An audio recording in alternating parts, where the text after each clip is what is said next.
Bit by bit, BMW is presenting their all-electric models besides the older BMW i range. Now, the existing cars are being electrified and they run just from the same assembly line as the combustion engine models. And here today we have the BMW iX3 for you, the electrified BMW X3 in our driving part, but of course a tour on exterior, interior, and then the electrified driving experience. As you know, in Full HD, full screen and full length. Let's go.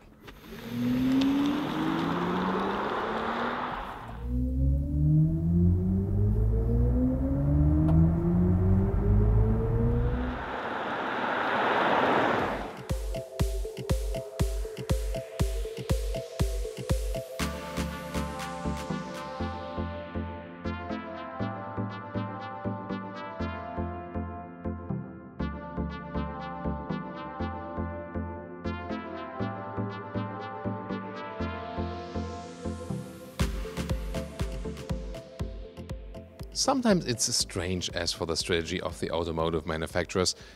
Volkswagen AG began with electrifying their existing vehicles, then now went on to a purely electric platform. BMW Group started with pure electric platforms, separate like BMW i3 and so on, and now they went the other way and just produced the very same vehicles like BMW X3 here with combustion engine, same platform, also then as the all-electric version. Yeah, you can't really say what's wrong or what's right. It's more about the volume of cars, you know, the number of cars you build, what probably makes more sense. We'll see who will succeed even more. The front here of the BMW iX3, you can see almost closed front double kidney in this new electric style. Then blue is the color, and yeah, for me, Thomas Blue favorite. Really cool, especially here with these accentuations in the inside of the kidney. We also have a dark blue color here for today. Headlamps standard with LED, optional the adaptive LED lights. They are also right here, and then they also have a more sophisticated daytime running light. So overall, it does not look too different from normal X3, more really, you know, with this closed front grille look. But I think, you know, it works. Or what's your take on it? The length is at 4 meters 73, 15'5", or 186 inches, the same as the combustion engine BMW X3. They are different wheels, either 19 or 20 inch, and both in an aerodynamic styling. You can see here, these are the optional 20-inch wheels. Then you have special eye accentuations, like here, BMW i is still the electric brand, and a blue contrast here, bright blue contrast in the lower area. So this gives, you know, a little unique styling. Still the crossover wheel arches, and then the classic building form here of the X3 with the upright windows. That also gives you a good roundabout visibility. Very interesting paint here, by the way, if you look closely, and you can see almost like sparkling in the paint. Really interesting. Technology-wise, of course, all electric means we have a big battery pack then in here, and it's really in the lower center of the vehicle, and this brings the center of gravity really way lower than with the normal vehicle, about 7.5 centimeters or 3 inches lower, and this then ensures a more sporty driving characteristics, although there's more weight. Soon more to that in the driving part. How will we experience that actually? This will be very exciting. But what do you think here about the styling of the EV version? This is the battery pack here. Yeah, it's a dummy sample. 80 kilowatt hours gross, 74 kilowatt hours net capacity, and this is supposed to give you an official range of 460 kilometers or 285 miles. And recharging here, AC and DC. Really nice covers here for both, and also, like, you know, a soft pad behind that, so that's very well done. 11 kilowatt AC charging, 150 kilowatt DC fast charging is possible, and they also feature a heat pump here in the iX3, and they claim that this is, you know, overall bringing 30% more efficiency if you compare it to the BMW i3. And what does the heat pump do? It doesn't, you know, put your range higher or something, but the thing is that it reduces the effect that the range gets reduced in winter times. So that's what the heat pump is actually doing. It is again increasing the efficiency that you have less range losses. And BMW also calculated the efficiency factors or percentages when you think about what energy you put in the first place and what is actually translated into motion then. And for the iX3 it's about 93%, and for the comparable combustion engine it's less than 40%. And that doesn't only count for the BMW X3 versus iX3, but also in general about electric vehicles versus combustion engines. The electric vehicles are just more efficient from translating the initial power than into the power you set into motion. Really interesting. Then here at the rear you can see design-wise three-dimensional tail lamps, but that's also normal for this X3 generation. Special for the iX3 is, you have these like diffuser style blue accentuations in the lower part, of course no exhaust, and these were criticized a little bit. I've seen in the comments initially, but I think it's also quite cool. Here also blue ring about the around the BMW logo. We can also see it in the front. And I think it just adds some more unique styling here to the iX3. By the way, 286 horsepower is the peak output, 6.8 seconds is the acceleration figure to 1 kilometers or 62 miles an hour. That's a little bit slower than the comparable BMW X3 30i, but still, definitely reasonably powered, this vehicle. And the top speed, of course all electric, is electric only, 180 kilometers an hour or 110 miles per hour, and rear-wheel drive only, so that stands also for a sporty BMW SUV. And last thing here for the numbers as for the rear, it does have a towing capacity, somewhat limited, 750 kilograms or about 1,650 pounds. And here we also have a white vehicle for you, where these blue contrasts are even more prominent. But if you say now, wait a minute, I just want to have my iX3 look the very same as an X3, besides of the closed kidney and so on, you can also depict the blue contrast and have it just in the frozen gray. This is, by the way, also standard if you pick a different color, for example with the red color, because BMW said red and blue doesn't mix that well. So with the red vehicle, for example, you have these accentuations then in frozen gray. Or then, as I said, you can just depict it also here for the white or for the black vehicle if you want to have a more plain, not so special look. Because here, especially, for example, with the white vehicle, the blue accentuations are really strong also again in the rear. For me personally, I found it just very cool in styling because it's actually unique and also signalizes that you drive something different than an X3 combustion engine. But maybe you'd think about it differently, so I would like to hear you in the comments if you would go or stick with these contrasts, or if you would actually depict them and go for a more plain look. Here once again the blue ring here around the BMW logo. So I found the styling really very beautiful. To me the most beautiful X3, but what's your take? And here the frunk is no frunk, so there's no real storage space under the front hood. That would have been cool, for example, for charging cable or something. They just decided to have it like as a full cover. Then, yeah, whatever, nothing to show you here.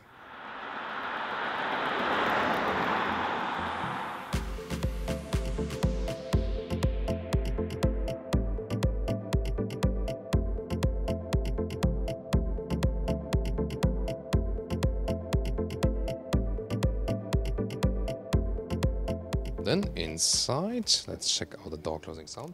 Oh, sounds quite good. Then here Sensatec top parts, a soft touch, nice interior here with a matte aluminum style, but of course not real aluminum here. And then door handles, open, close, X logo. This is also a beautiful detail. You also have reasonable door pockets. And then the interior of the iX3 is not too different. Here again the blue accentuation around the logo. You can also see it here around the shifting lever. As for the seats, there are normal seats and sport seats available, and standard would actually be a Sensatec animal-free cover in black or brown. It almost looks the same as it is right here, also with these patches here, but this is the optional animal skin surface, and the only difference you see there, this has like a double stitching here, which the Sensatec seat would not have, but you really have to know that to see then or feel the difference. Comfort is actually quite good. In the X3 you already have a sophisticated SUV seating position. The BMW X1, is meanwhile also an SUV, not only a crossover anymore, but here the X3 definitely gives you like this grown-up SUV feeling already. So a nice and comfortable seating position. Steering wheel up and down, in and out, good smooth process. And The good thing here about the X3 is it's not as large as the X5, but already gives you a lot of comfort and a lot of space and so on. So I think it's, in a lot of ways a good compromise. 1.86 m or 6'1", still leaves enough headroom, even if you have this optional panoramic roof right here. It's not properly powered yet, the car at the moment, but you can also open it. It has actually quite wide opening. And here, different interior color. However, this is again the animal skin material. And there's also a seat form change possible. So this is the sport seat. We also seen it with the black seats here today. And the sensor tag I've been talking about is only available for the base comfort seat. So here the sport seat, a little bit stronger bolstering here. Sadly, these are not available with the sensor tag, so BMW here in this case did not really understand what it means to be more sustainable with the electric vehicle. So only sensor tag for the comfort base seats. They will give you a little bit more comfort. These here are a little bit sportier. Interior overview, typical X3, soft touch dashboard. Then here this infotainment screen is like this popped up, but it's very good to see. You here get standard for the iX3, the otherwise optional BMW Live Cockpit Professional, 10.25 inch on the right, 12.3 inch on the left as for the screens, and OS 7, operating system 7 from the BMW, features Apple CarPlay and Android Auto, and both wireless now. So soon more deals to the screens. Steering wheel with a good size, right side for the volume, and nice these galvanized buttons and nice clicking sound feedback as well. Left side then here for controlling the cruise control, also with the newest assistance systems upgrade and so on. Here in the middle part, it's cool that you still have a manual volume knob, but you can also use gesture control, for example, like this. Yeah, magic. And you can also use the voice input. Hey BMW, where is the next charging station?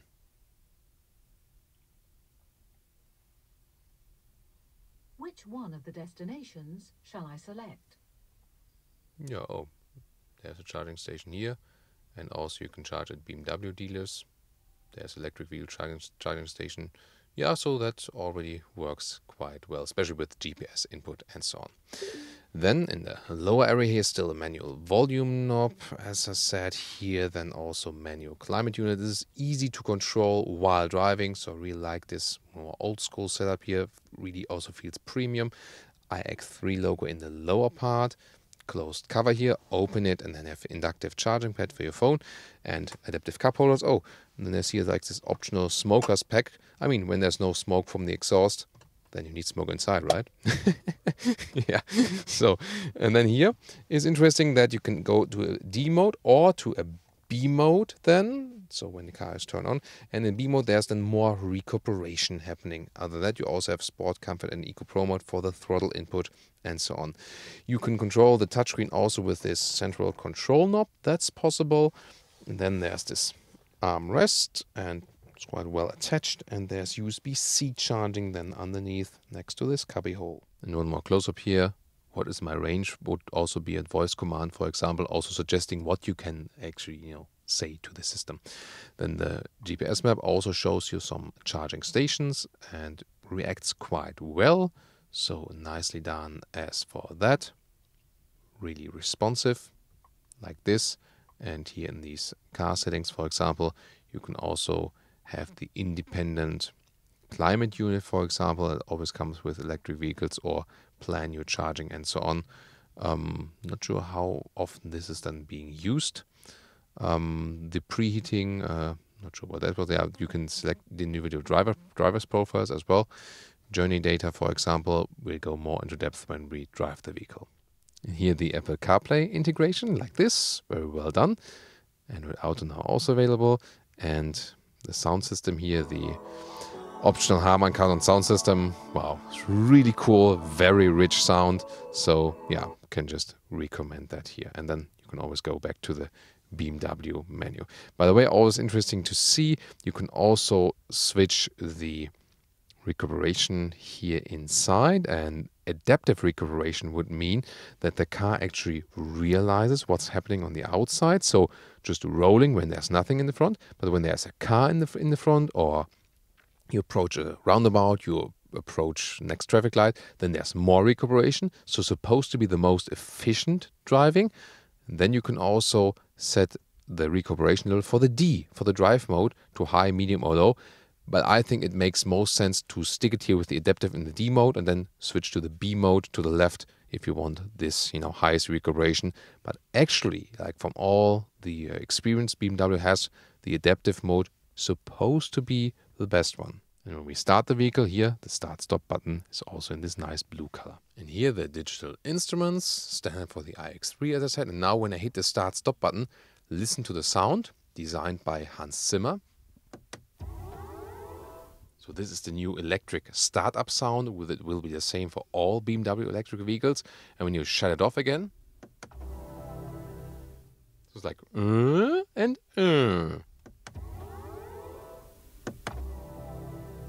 So then tell us in the comments what you think about this Hans Zimmer sound design. And here also nice visualization also of the actual vehicle color in the inside of the instruments.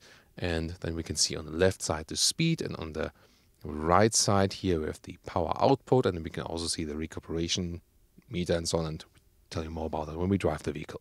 And the head-up display is a nice option, speed, the current one, and also loud speed and GPS error informations if you have a destination set. Ambient lighting set to blue here, that's the most fitting one, but you can also change the colors, and it's actually quite nicely integrated here at the side of the dashboard and also at the inside of the doors and so on. Any compromises on the rear bench? Let's first take a look. Well, it looks quite normal for the X3. Definitely here, middle tunnel here with 2 USB-C chargers. You can see it in the lower part right there, and also a rear climate unit. And let's take a seat. Soft touch sensor tech also at the inside of the doors, upper part. And yeah, it's totally fine, pretty comfortable, enough legroom, and again with 1.86 or 6.1 also enough headroom. Would be a little more headroom if you leave out the panoramic roof, but that's totally fine. So comfortable seating here.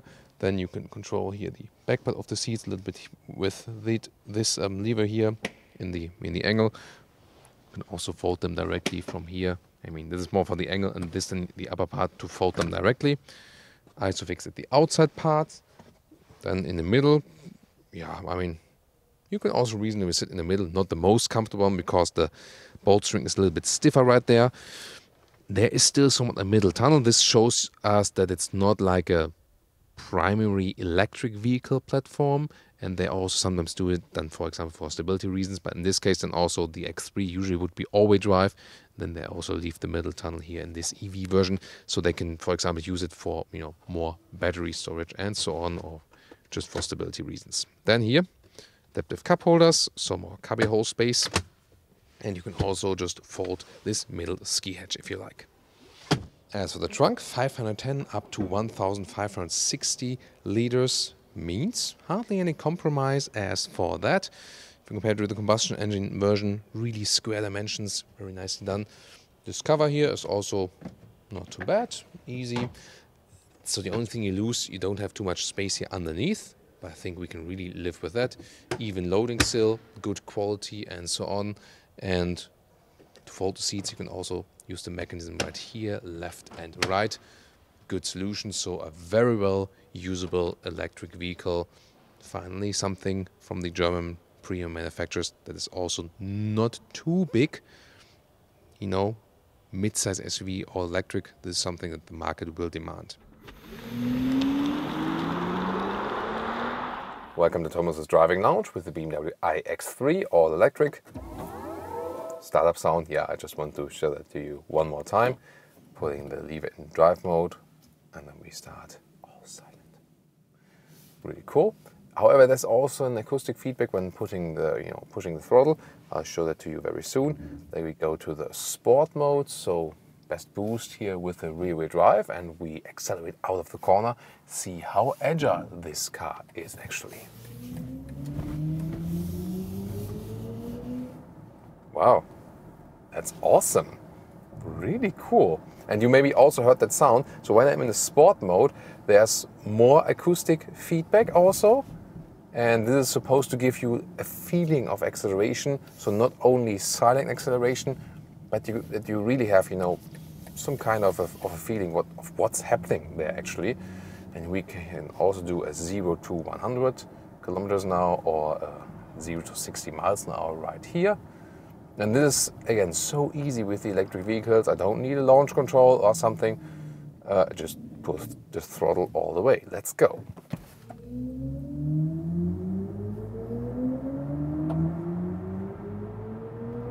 Plop, that's it. And really powerful. And I think the electric sound is actually quite nice. You know, it gives you indeed a little bit more of a feeling of what's happening. And this can actually be quite good for driver and co-driver, because sometimes, you know, you have like a spontaneous acceleration from electric vehicles and your brain doesn't really cope with it because it's so fast and there's no sound feedback. So just as a difference, when I'm in the comfort mode and do an acceleration, and then again when I'm in the sport mode and do acceleration, you know, it's a little bit louder. You can also individualize it, either depending on the drive mode, or you can, for example, also turn it off, so electric motor sound deactivated, and then there's nothing. You know, the question is, would be looking forward to hear your feedback on that one. Would you rather go for no feedback at all, like, you know, many other electric vehicles, or would you rather have this, you know, sound feedback when accelerating? It's of course all artificial. The question is it a benefit for the customer, or is it just annoying? We also had the discussion with the Porsche Taycan, where you can also turn it off, or it's also, you know, bound to a driving mode, that you more have it in the sport mode and you don't have it like in the normal comfort driving mode.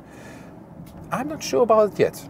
So, usually I was more a fan of all silent, that when it's electric, then you go all silent, but it's interesting. But I think to me, it reminds me more of a combustion engine. So maybe it's interesting as a transition or so, but I don't know. What do you think, Michel? It's good, or? It's okay. It's okay, he says? Yeah. I mean, would you actually activate it in the electric vehicle? I guess I would. Okay, Michel would. I probably would deactivate it. Speaking now. So we're 50-50. So you decide then who wins, right? Acceleration to the motorway. Let's see, you get on here in a safe spot. And so far, I mean, like, the driving agility of this vehicle is superb. It feels like a sports car.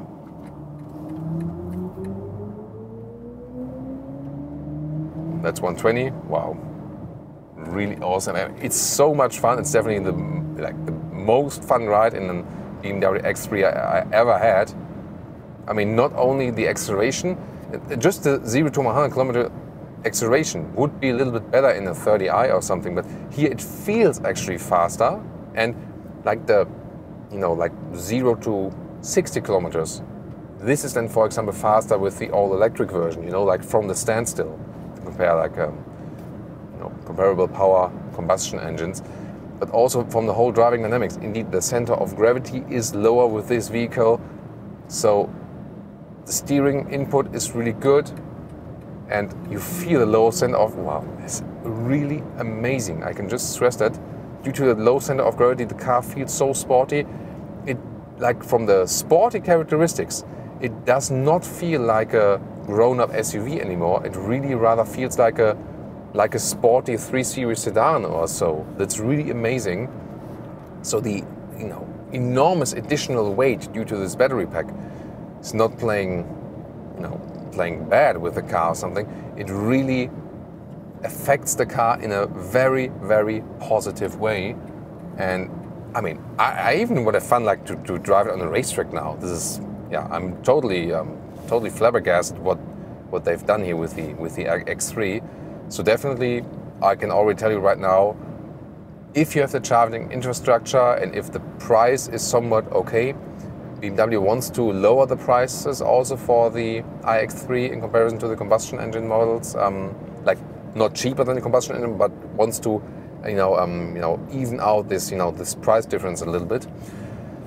So if you can do that, just driving-wise, for the customer experience from the driving, this electric version here beats all other combustion engines. It's so much fun to drive. It's really amazing. It's amazing. So, and then let's drive a little bit faster on the motorway. We can also do that. We are right now at the moment unlimited speed. Oh, come on, let's go to sports mode once more. And even here in the high speed areas, you can still accelerate very well, 160 kilometers an hour. Wow. And how silent and stable the car is remaining. Adaptive suspension is standard for this vehicle. Here in the sports mode, it's set a little bit stiffer, but great balance between comfort and sportiness, even here with the 20-inch wheels.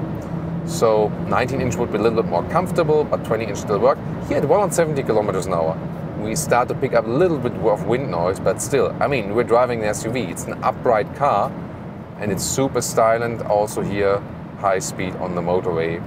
Wow, so awesome, so flawless here in the driving. I'm really, really impressed. Good overview also to the rear, to the sides, upright building style. This is like a very, very good mid-size SUV, and I mean, just from the customer experience, from driving and what it delivers, probably now one of the best mid-size SUV overall. Yeah, I can just stress it again. If you then go for the Sensatec seats with the base comfort seats, even better. They deliver you a little bit more comfort, and also, you know, follow more this sustainability approach of the whole electric vehicle. Then it's really all fine and doing so well here on the motorway, definitely. I mean, this was here now quite heavy in the, you know, acceleration and so on. So when I go to the journey data here now, then it tells us like a very high electric consumption figure. So yeah, more than 25 kilowatt hours on 100 kilometers. That's of course when we really like floor it all out. What we really want to find out is the range realistic according to the energy consumption. And so I'll reset it here now and then start the driving part, you know, with more like what about efficiency and so on and so on. So we reset individual, also set the cruise control here. There's the assistant driving function or just the distance control. So both is actually available. And with the assisted driving, the car is also keeping me in the lane like this. Active lane keeping assist, and quite good centered, not too intrusive. There's also blind spot monitor, we can see it right here, and when I put the turning indicators, then also starts to flash as an additional warning. So assistance wise, here also keeping the distance to the car in front of us. And this we're also really playing together with the electric drive of the vehicle. So what's happening?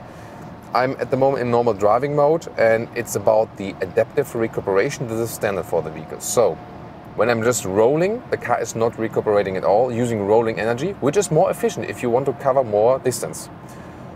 Then, if you want to decelerate anyway, recuperation makes sense, of course, instead of using the normal brakes. And that's happening when you use the normal brakes. That's happening when you are in this B mode, or stronger recuperation, but also then here in the adaptive recuperation mode. So when the car is in front of us here now and they are decelerating, also the adaptive recuperation does that. So I'm gaining back the energy. Or when like there's a next intersection or when there's a next traffic light, for example, then this adaptive recuperation is active, and thus BMW claims is the most efficient driving mode.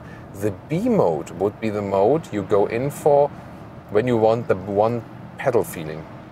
However, the thing is, when this adaptive recuperation is really so intelligent, probably you won't need it, and then it's actually good when you have situations. I'll cancel the cruise control now.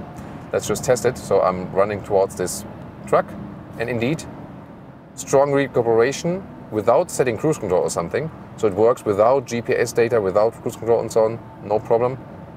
And here now, again in front of the truck, strong recuperation. So that works very well. Now the truck is gone beside. I was using the force, you know, just to like, yeah, that's okay, yeah. So now here there's a free road in front of us. Then I leave the throttle, no recuperation, we're rolling. Not sure if you can see that here also in the instruments. It's just like, you know, this arrow is on the base 0 line. So once again, leaving the throttle, no recuperation. Here, truck, automatic recuperation. That's that's very well done. What a cool system. So this really gives you more efficiency because, again, when you want to cover more distance, rolling is more efficient, of course, than, you know, getting on the throttle and recuperate again. So rolling overall makes more sense, unless then again, if you want to reduce the speed anyway. And in this case, I think most of the time I really like to have strong recuperation modes with the electric vehicles or plug-in hybrids. But when you have a mechanism like this, I think you can easily leave it in this automatic mode, leave it in this adaptive recuperation mode, and you're probably even happier because the car really adapts it to the according situation. And I think that's really, really well done. What would be the difference? Here the B mode. So when I get off the throttle, strong recuperation, and it's really notable deceleration. But that's always happening then. It also has like a signaling arrow then in this digital instrument for that. So always then when I get off the throttle, it's like this. Maybe you say I want to drive an electric vehicle like this. Then you can then you can still do it. It's not the standard mode when you put in the D mode, but at least you still have the choice to do so. But I found this approach here with the adaptive recuperation really, really interesting. So, you know, more and more things we learn about this, you know, these electric vehicles. So now when we take a look, we had more like constant speed now, you know, and this about the 16 kilowatt hours on 100 kilometers, fuel economy, or energy economy, we have to say now. So used to these vocabularies. And 16 kilowatt hours on 100 kilometers would actually exactly hit the projected official range figure of 460 kilometers or 285 miles. So this is also quite impressive.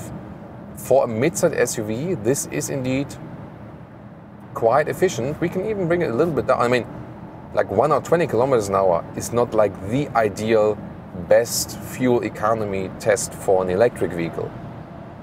Like something between, like, you know, 80, 90, 100 would be the best for a combustion engine. And also here, you know, when you put it like 80 kilometers an hour cruise control, because it would, you know, be even better here for that. Because the thing is, we get off the motorway very soon now. The thing is with the combustion engines, they have a sweet spot as for the, you know, efficient consumption. So when you say like cruise control 100 kilometers an hour or something, that will be kind of most efficient. But with electric vehicles is, the faster you go, the higher consumption is, period. So it will be lower with lower speeds. You know, there's no like a sweet spot of best consumption, it's just lower or higher. And that's why we can also score better fuel economy than if we just drive slower with this vehicle. But this is also a realistic everyday driving figure, you know, when we're on the motorway and, you know, maybe commuting to work with 120 kilometers an hour, like, you know, 60 to 70 miles an hour or something. So this is really, really realistic. And we now see that when we recuperate a little bit more, then the consumption even goes down a little bit more. And we also have now some like countryside driving and see how that, you know, evolves. But so far, the impression is really, and that's also what BMW claimed, and I was, you know, skeptical about that at first. So they said that they didn't put the battery bigger. They wanted to cover more range with being more efficient. Also, for example, like in the front, these air channels or air curtains that go from the front to the wheel arches, we know it from combustion engine models, that increase efficiency. Then the aero wheels, you know, that also optimize the wind flow in the wheel arches. Then the heat pump, especially when it's cold. Yeah, today, I mean, 7.5 degrees Celsius. It's not too warm, actually. So the heat pump also plays a role for that, definitely. And also this new motor design they have, which is more efficient if they also compare it to like the BMW i3, which was the like initial all-electric project now. So this has been made definitely more efficient here, also with a synchronous motor. So far, you know, really good in performance. The driving, the handling is superb. And now also the efficiency figure is actually quite good. It's even getting better So now we had some more regenerative braking moments. We're about 13 kWh more kilometers. This would even exceed the official range figures. So yeah, I think, I mean, I'm really, really impressed. So once again, to me, the problem with electric mobility is rather the infrastructure. Sometimes prices are, of course, still higher. Then you have sometimes like governmental, benefits or something that even that out. The driving experience is meanwhile, if you don't miss like a V8 sound or something, driving experience is probably the best with the electric vehicles, just from a customer perspective. Range is getting better and better with with the batteries or also with more efficiency. And when you're driving like 20,000 miles, 40,000 kilometers a year, then maybe combustion engine is still better for you. But for most shorter ways and everyday commuting, electric vehicles are more suitable actually. To me, it's really about, do you have a proper charging infrastructure which relieves stress for fueling up the vehicle instead of annoying you. That's, to me, I think, like the crucial thing. When you have a bad infrastructure, then the electric vehicles won't be fun. When you have a good charging infrastructure, when you can just plug it in at home, then you have a lot of fun. Now some countryside driving. So this will be like not too slow speed, but also not really super high speeds. And we can really have also a joyride with this vehicle when it would be nicer weather. We could also open the roof. And here at the moment we just leave a lot of light in, and the car really feels so well balanced.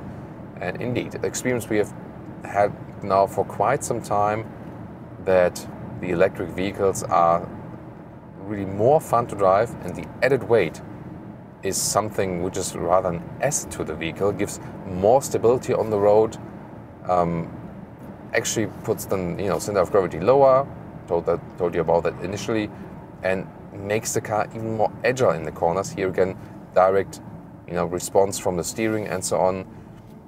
Yeah, and once again, the adaptive recuperation is working very well. And by the way, when you go on the brakes, you can accelerate here. Wow, spontaneous acceleration, awesome, just awesome. Really like it. Is like, this is a sports car, this is an SUV, this is an efficient vehicle. It's a comfortable one. I'm really absolutely blown away. And I mean, I've driven like 2,000 cars now in my life, and that doesn't happen that often. That I'm really like so satisfied with almost everything in detail, besides the seating surfaces set up here. Yeah, so that really speaks for itself. And I know the BMW X3 for previous generation, this generation. We've been driving it in so many different engine versions, also in the M version and so on. And this is by so far the best and most striking version they've done. Yeah, this is in driving, in all aspects, top notch. And now to our conclusion for today with the all-new BMW iX3, the EV of the X3. First of all, exterior, the basic dimensions are of course the same, it's not too different. The blue accentuations, I found them pretty cool. I think it's a unique design feature, but again, as I said, you can also de-pick them if you rather want a normal look, as it is also with the combustion engine models. Interior, you have reasonable space, as you know from the X3, and you already have an upright grown-up SUV feeling and seating positions. And there are also no compromises here for the electric version, so you can also very well use the trunk and so on. A high build quality as well. A little bit sad that they do not offer more animal skin alternatives, but you can get the base comfort seats then with the Sensatec. That will do just fine, just not in this test vehicle here today.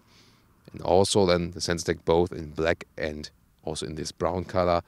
So the color is the same for today, also available if you want a little bit more spiced up color right there. Then driving wise, it's just phenomenal. It drives so well. It is sporty due to the low center of gravity. Due to the additional weight, it feels so sporty in driving. It has a spontaneous acceleration. This is also really cool, especially from the get-go. So just a flawless driving experience, both super sporty, agile and fun. at the same time can be driven very efficiently. So even at higher autobahn speeds, if you put cruise control, 16 kilowatt hours on 1 kilometers is a realistic figure. So that would indeed be the official range of 460 kilometers or 285 miles. So quite impressed as for that. They obviously really found an efficient concept here for their new all-electric vehicle. And this strategy here, that they put the very same core car and not put a separate EV platform, this will be the same now for all BMW Group vehicles. When we see, for example, the BMW i4, which will, so to speak, the electrified 3 or 4 series, this will basically follow the same concept. So very interesting to see also this different strategy here now from the Volkswagen AG, for example. And yeah, I can just stress again, this is to me one of the best vehicles of the year in driving, especially efficient and fun at the same time. And I mean, it's not a new vehicle at all. The BMW X3 in this generation has been out there. Of course, now the electrified version is now all new. But it's really interesting how an existing vehicle can be made so much better as for the whole experience you have with that you are basically blown away. And that doesn't happen so often when I drive the new cars. So really, really cool. The question is then, again, as I said in the driving part, do you have the proper charging infrastructure? And is your driving profile like not, salesman, 50,000 kilometers, 30,000 miles a year? So if you don't commute like every day, so many miles or kilometers, and if you have the charging infrastructure, then the electrified version is also very interesting. Sadly, the BMW iX3, the electric version, will not be sold in the US so far. BMW does not expect this to be a significant market. Would like to hear the comments from our friends in the US to that. They expect China to be the main market, and then of course also Europe. And as for pricing, the very first communicated price was 68,000 euros for the German market. However, this is also a highly spec'd vehicle, so you have a lot of included equipment already if you compare to the base X3. And then if you put a high-spec X3 combustion engine, the difference is not that large anymore. Then if you count in some governmental benefits and tax benefits, it can be even out a little bit more. And BMW also announced that they want to, step by step reduce the price of the iX3 to get it closer to the combustion engine models. What else was criticized here? That this car is only built in China for the world market. Quality-wise, you do not see any difference to X3 that is built in Spartanburg in the US, or for example, also if you think about BMW that are built in Germany or something, so they have the same quality measures and so on, and the same standards as for that. Still, some people rather want to have a BMW built in Germany or in the US. You can also, of course, understand that. And last but not least, what's your opinion here on the BMW iX3? Really looking forward to your questions and also to your opinion in the comments. It's a very, very interesting vehicle, and yeah, as I said, to me, one of the most striking ones of the year. Although it's based on an existing vehicle, but even interesting that by electrifying it, you can actually make it so much better. So, thank you so much for tuning in today. See you next time.